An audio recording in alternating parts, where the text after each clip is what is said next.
TV Telugu news channel కు స్వాగతం। ప్రయాగ్రాజ్లో జరుగుతున్న మహాకుంభమేళా గత నెల జనవరి 13న ఆరంభమైంది। ఈ రోజు 29వ రోజు 144 ఏళ్లకు ఒక్కసారి వచ్చే కుంభమేళా కావడంతో దేశ విదేశాల నుంచి భక్తులు భారీ సంఖ్యలో తరలివస్తున్నారు।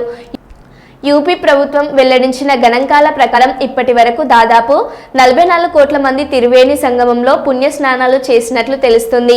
ఫిబ్రవరి 26న ముగియనున్న మహాకుంభమేళాకు జన ప్రవాహం రోజురోజుకు పెరుగుతూనే ఉంది।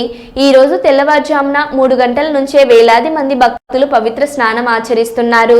ఈ రోజు కూడా ప్రయాగ్రాజ్ చుట్టూ వందల కిలోమీటర్ల వరకు ట్రాఫిక్ జామ్ నిలిచిపోయింది। కుంభమేళా ప్రాంగణంలో రద్దీ కారణంగా నిమిషాల్లో వెళ్ళగలిగే ప్రాంతాలకు కూడా గంటల సమయం పడుతుంది।